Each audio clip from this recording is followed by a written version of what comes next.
A casa da família Johnson sempre foi um lugar acolhedor e aconchegante, mas havia algo estranho no sótão.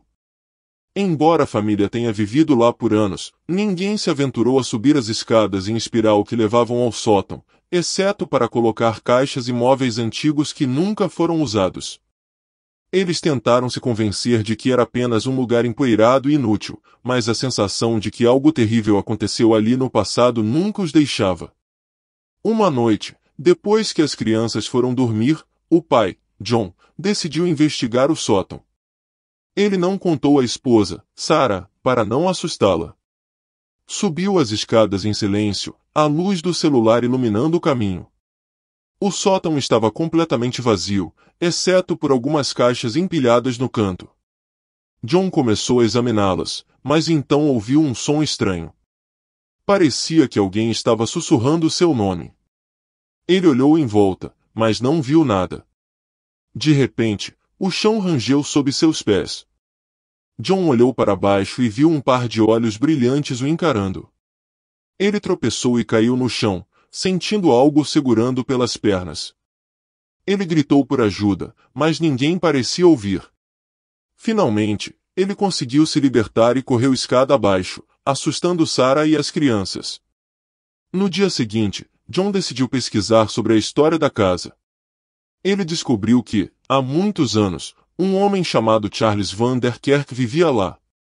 Ele era um colecionador de objetos antigos e raros, e costumava passar horas no sótão examinando suas coleções. Mas Charles tinha um segredo terrível. Ele era um assassino em série, que havia matado várias pessoas em sua cidade natal antes de se mudar para a casa da família Johnson. John também descobriu que Charles havia deixado uma caixa no sótão que nunca havia sido aberta. Ele decidiu abrir a caixa, esperando encontrar pistas sobre o passado sombrio de Charles.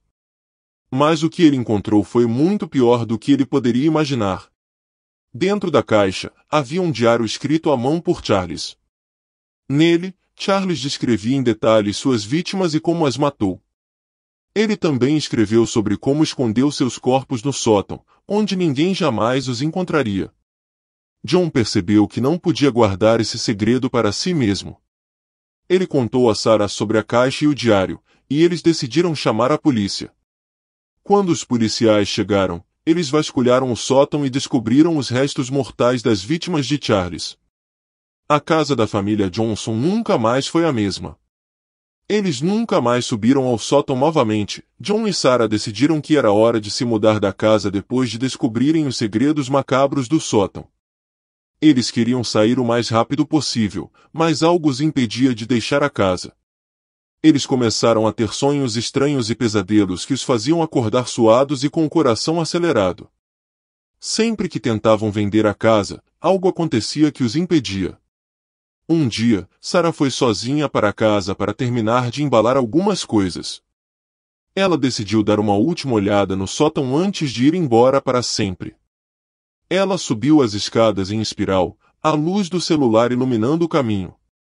Quando ela chegou ao sótão, sentiu um cheiro podre que nunca havia sentido antes. Ela olhou em volta e viu que o chão estava coberto de uma substância viscosa e escura. Ela pensou que era sangue. De repente, ela ouviu um barulho vindo do fundo do sótão. Ela ficou paralisada, com medo de se mover. Então, ela viu algo se movendo na escuridão. Ela não sabia o que era, mas podia ver seus olhos brilhando no escuro. Ela tentou correr, mas algo a segurou pelos pés e a puxou para baixo. Ela gritou por ajuda, mas ninguém veio em seu socorro. Quando John voltou para casa e viu que Sarah não estava lá, começou a procurá-la desesperadamente. Ele foi até o sótão e viu o rastro de sangue que levava até o canto mais escuro. Lá, ele encontrou Sarah, amarrada e amordaçada, com os olhos arregalados de medo. John tentou soltá-la, mas algo o puxou para trás. Ele caiu no chão e viu um par de olhos brilhantes encarando. Ele gritou, mas ninguém veio em seu socorro. Quando a polícia chegou à casa, encontraram apenas John e Sarah, mortos no sótão. Eles não sabiam o que havia acontecido, mas podiam sentir a presença maligna que pairava sobre a casa. eles decidiram que a casa deveria ser abandonada para sempre, para que nada mais de mal acontecesse ali. Os anos se passaram e a casa da família Johnson permaneceu vazia. Mas as pessoas da cidade ainda podiam sentir a presença maligna que pairava sobre a casa. Diziam que, à noite, ainda podiam ouvir os gritos de John e Sarah ecoando pelos corredores vazios. E, quando as pessoas se aventuravam a olhar para o sótão, podiam ver um par de olhos brilhantes encarando-os, esperando sua próxima vítima. A casa da família Johnson nunca mais foi habitada e acabou sendo demolida anos depois. Mas a história do sótão permaneceu viva na memória das pessoas da cidade, como um lembrete de que o mal pode se esconder onde menos se espera, esperando sua próxima vítima.